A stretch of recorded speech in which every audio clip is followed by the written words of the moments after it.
नमस्कार दोस्तों, स्वागत है आप सभी का।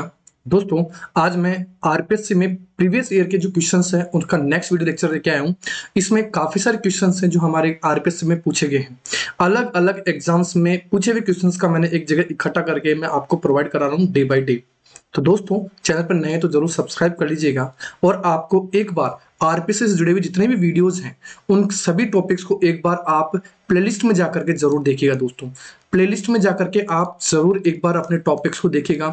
आपको लगभग सारे के सारे टॉपिक्स आपको आरपीएससी से क्वेश्चन से जुड़े हुए वो एज इट इज मिल जाएंगे। आपको यहाँ से प्रीवियस ईयर के क्वेश्चंस पीवाईक्यूज जो भी हैं वो भी करवा रहा हूँ और आपको थ्योरी के जो मटेरियल है, वीडियो लेक्चर्स है, वो भी आपको फुल एचडी के अंदर अपलोडेड किए हुए मिलेंगे दोस्तों कुछ अच्छे क्वेश्चंस हैं जो बार बार आरपीएससी में रिपीट होते हैं और ये क्वेश्चंस हमें आने जरूरी हैं। इनका क्या कंसेप्ट है ये सारा का सारा मैं आपको डिस्कस करता चलूंगा दोस्तों।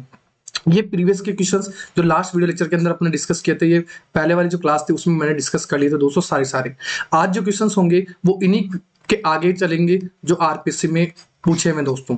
आरपीएससी फर्स्ट ग्रेड के पेपर में करा रहा हूँ, सेकंड ग्रेड के मैं पेपर करा रहा हूँ, कॉलेज लेक्चरर के काफी सारे क्वेश्चंस हैं जो लेवल फर्स्ट के हैं उसके भी पेपर्स के मैंने क्वेश्चंस करवा रहा हूँ। इसके अलावा दोस्तों और भी जो केमिस्ट्री के पेपर्स हैं जो आरपीएससी में दे रखे हैं आरपीएससी साइट पर, उन सभी का मैं सॉल्यूशन करवा रहा हूँ डे बाय डे।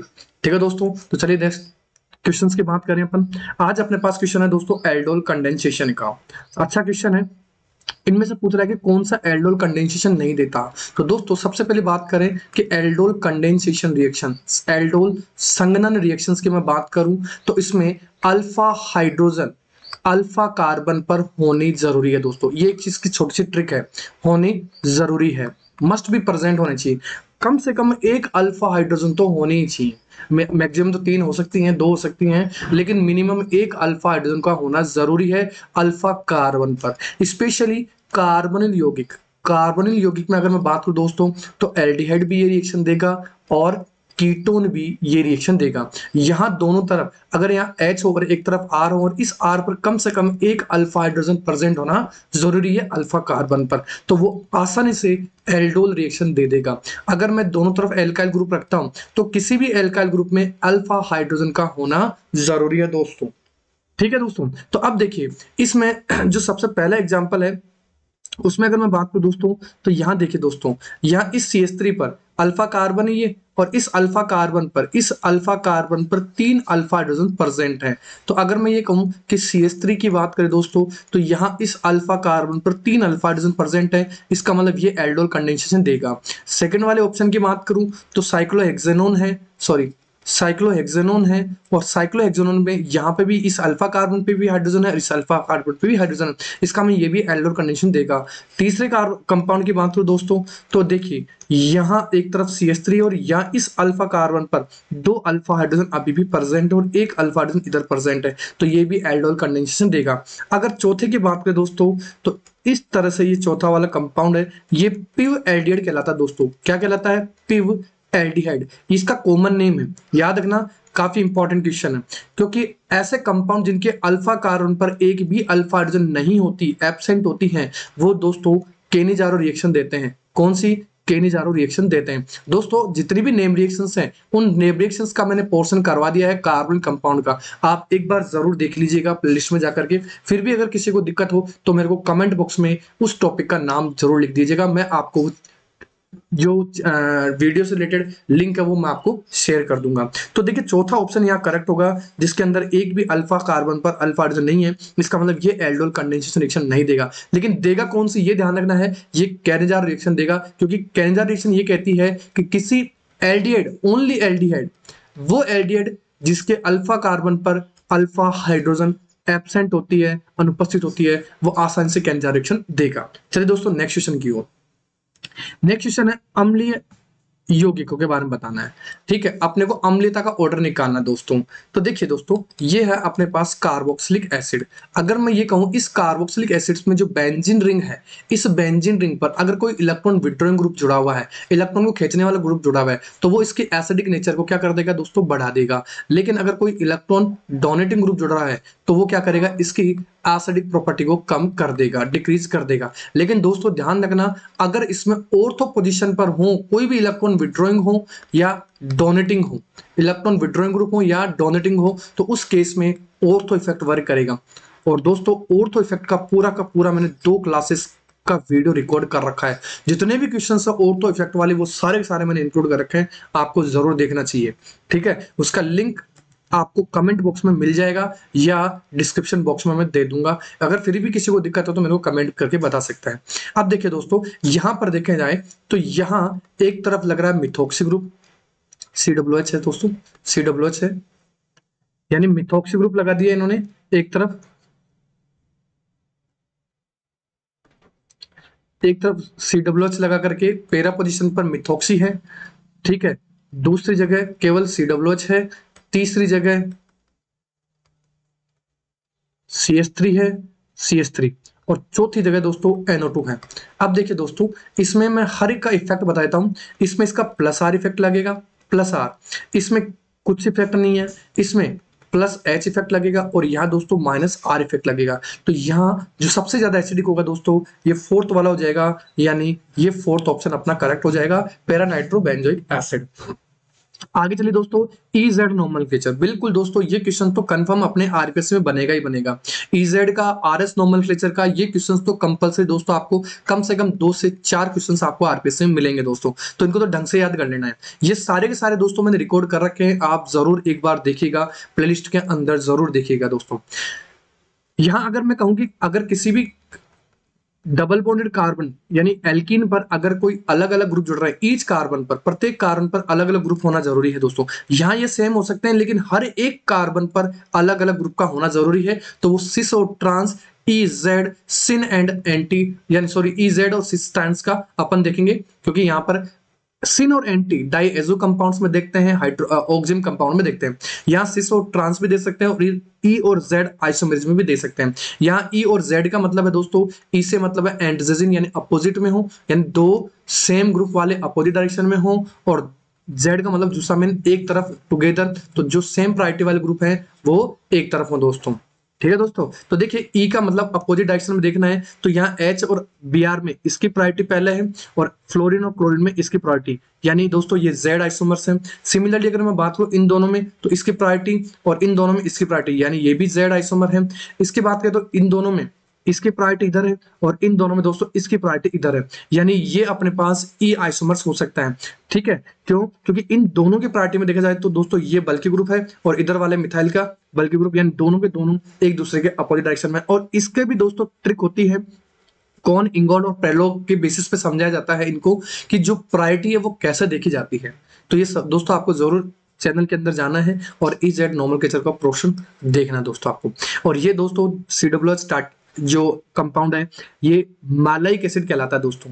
कौन सा? मैलाइक एसिड कहलाता है। इसका जो ट्रांस है वो दोस्तों वो फ्यूमेरिक एसिड कहलाता है। क्या कहलाता है? फ्यूमेरिक। तो ये Z फॉर्म है अभी, तो ऑप्शन 3 अपना करेक्ट हो जाएगा दोस्तों। आगे चलिए दोस्तों, एल्केन की बात कर रहा है, C6H14, ये हेक्सेन है दोस्तों। कौन सा है? ये हेक्सेन। अब अगर मैं बात करूं इसके जो संरचनात्मक है, इसके जो चेन आइसोमर्स हैं, क्योंकि चेन ही बनेंगे इसमें, संरचनात्मक भी कौन से बनेंगे दोस्तों, स्ट्रक्चर में भी कौन से बनेंगे, केवल और केवल चेन या श्रृंखला समावी।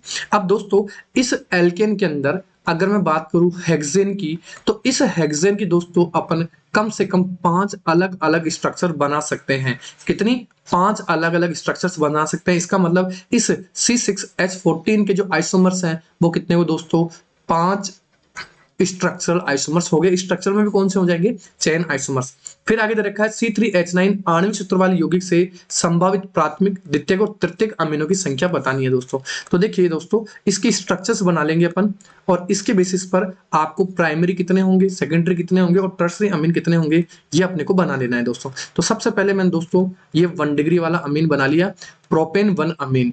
इसी में दोस्तों आप चाहे तो इसको शाखित भी कर सकते हैं कुछ इस तरह से, प्रोपेन 2 अमीन। तो देखिए दोस्तों, यहाँ जो NH2 है ये 1 डिग्री है, और यहाँ पे भी NH2 1 डिग्री है। ये ध्यान रखना, कार्बन नहीं बता रहा हूं दोस्तों, मैंने नाइट्रोजन NH2 ग्रुप की बात की है। कई बार आप देखते हैं प्राइमरी सेकेंडरी कार्बन दिखते हैं, लेकिन यहाँ थोड़ा सा ध्यान रखना है दोस्तों, एक्टिव रह के ध्यान रखना है कि यहाँ ये NH2 अगर इस नाइट्रोजन से अगर कम से कम एक एल्काइल ग्रुप जुड़ रहा है तो वो 1 डिग्री होगी दोस्तों, और यहाँ पे भी ये 1 डिग्री ही है क्योंकि यहाँ पे भी एक ही एल्काइल ग्रुप है। तो दो तो हो गए दोस्तों अपने पास 1 डिग्री, दो अमीन तो क्या हो गए 1 डिग्री हो गए दोस्तों। अगर दूसरी स्ट्रक्चर में बनाऊं दोस्तों इसके नेक्स्ट, तो कुछ इस तरह से बना सकता हूं ये वाली।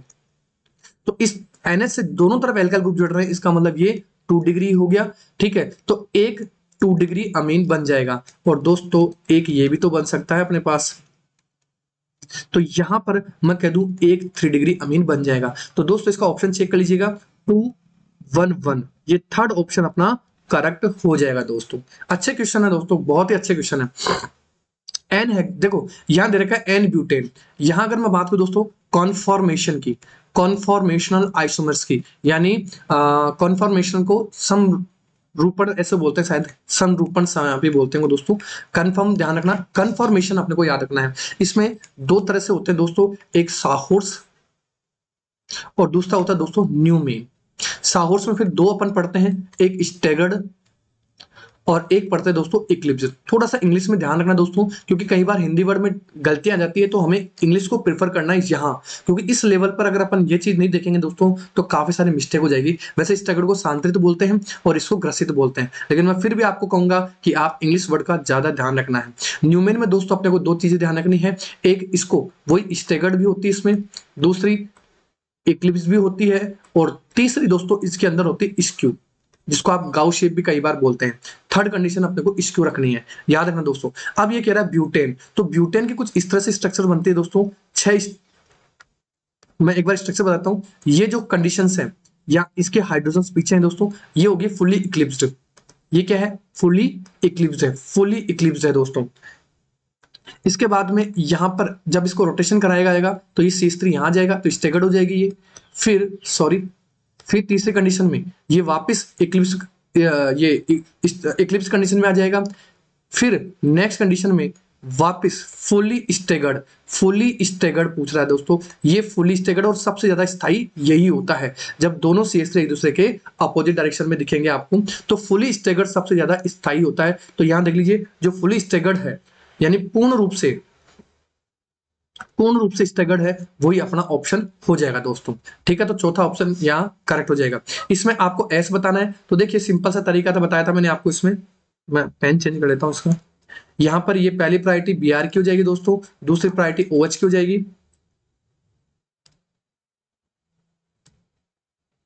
एक सेकंड, हाँ, पहली प्रायोरिटी Br की, दूसरी प्रायोरिटी OH की, तीसरी प्रायोरिटी CH3 की। तो ये क्या हो जाएगा, S हो जाएगा, और S का क्या हो जाएगा दोस्तों, R हो जाएगा, क्योंकि H हॉरिजॉन्टल पर है इसलिए। यहाँ पे देखिए तो पहला, फिर ये दूसरा, तीसरा, ये क्या हो जाएगा अपने पास, R ही रहेगा, क्योंकि H ऑलरेडी क्या है, वर्टिकल पोजीशन पर, इसको चेंज नहीं करना है। इसमें भी H वर्टिकल है, तो बहुत अच्छी बात है, ये सीधे सीधा हो जाएगा 1 2 3। तो दोस्तों ये देखिए, ये अपने पास S कॉन्फ़िगरेशन हो जाएगा। फिर इसको पहला, फिर इसको दूसरा, इसको तीसरा, तो पहला दूसरा तीसरा, ये क्या हो जाएगा अपने पास, ये भी R। तो अपने को क्या पूछ रहा है, S कॉन्फ़िगरेशन, तो ये हो जाएगा अपने पास थर्ड ऑप्शन। ये मैंने पूरे के पूरे रिकॉर्डेड वीडियो मैंने अपलोड कर दिया, और बिल्कुल आसान ट्रिक में अपलोड कर रखे हैं दोस्तों, जरूर देखिएगा दोस्तों। ठीक है, अब देखिए दोस्तों, यहां पर आपको वही RS नोमेनक्लेचर का क्वेश्चन है, इसमें भी C2 C3 वाला, ये लास्ट क्लास में डिस्कस कर लिया था मैंने। ये पहला प्रायोरिटी का देखा जाएगा, फिर इसके अंदर दूसरी प्रायोरिटी इसकी हो जाएगी, और तीसरी प्रायोरिटी दोस्तों CWH की हो जाएगी। तो ये क्या हो जाएगा, R दिख रहा है, तो R का क्या हो जाएगा, S हो जाएगा, यानी सेकंड कार्बन का अपने को S लेना है। तो सेकंड कार्बन S इसमें भी है, इसमें भी है, तो ये दोनों ऑप्शन काट दो दोस्तों। अब बच रहा है अपने पास इस वाला कंडीशंस में, तो पहली प्रायोरिटी इसकी, दूसरी प्रायोरिटी इसकी, और तीसरी प्रायोरिटी ये CH3 वाली। तो ये उधर वही S चल रहा है, अपोजिट चल रहा है, तो S है, तो दोस्तों इसका क्या हो जाएगा, R हो जाएगा। तो अपने पास क्या हो जाएगा, 3R ऑप्शन हो जाएगा दोस्तों। तो सेकंड ऑप्शन अपना करेक्ट हो जाएगा। इसमें वही EZ आपको बतानी है, ज्यामिति समाप्ति बतानी है, तो अपने को देखना है ट्रांस वाली पोजीशंस। ठीक है, तो ये और ये अलग अलग ग्रुप है, ये भी अलग अलग है, तो ये इधर है प्रायोरिटी वाला, और इसके प्रायोरिटी में देखा जाए तो इसके वाली, तो ये कौन सा है अपने पास, EZ शो करेगा। ठीक है, तो सिंपल सी कोई दिक्कत नहीं है दोस्तों। ज्यामिति समानता प्रदर्शित करने वाला यौगिक,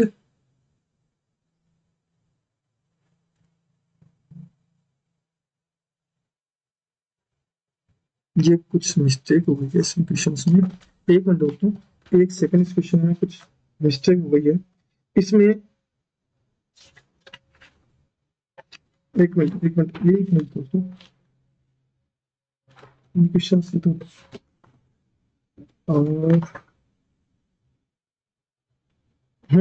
ठीक है दोस्तों, सही है, क्वेश्चंस में कोई गड़बड़ी नहीं है। ज्यामिति समाप्ता करने वाला यौगिक कौन सा है? ज्योमेट्रिकल आइसोमेट्री शो करनी है। तो देखिए दोस्तों, यहाँ डबल बॉन्ड देखना है, ये शो नहीं करेगा क्योंकि यहाँ पर एक ही कार्बन पे दो मिथाइल ग्रुप है, तो पहला ऑप्शन गलत हो जाएगा। इसी तरह दोस्तों इसमें भी दोनों मिथाइल एक ही कार्बन पर है, गलत। इसमें भी देखा जाए तो दोनों कार्बन पर एक ही हाइड्रोजन, सेम टाइप के हाइड्रोजन है, तो दोस्तों चौथा ऑप्शन है जो आपको जियोमेट्रिकल आइसोमेट्री में शो करेगा दोस्तों। तो दोस्तों ये कुछ इंपॉर्टेंट क्वेश्चंस थे, और ये क्वेश्चंस आपके आरपीएससी में प्रीवियस ईयर्स के पूछे हुए क्वेश्चंस हैं, जो काफी आपके एग्जाम्स के लिए देखा जाए तो काफी इंपॉर्टेंट होंगे दोस्तों। दोस्तों काफी सारी वीडियोस मैंने डाल दी है, एक बार आप रेगुलर जरूर देखिएगा, आपको यहाँ से काफी सारी हेल्प मिलेगी आपके आरपीएससी एग्जाम्स के लिए, भले आप फर्स्ट ग्रेड की, सेकंड ग्रेड की, या किसी भी कंपटीशन एग्जाम की तैयारी कर रहे हो, यहाँ से आपको काफी सारी हेल्प मिलेगी। ठीक है दोस्तों, चलिए, जय हिंद, जय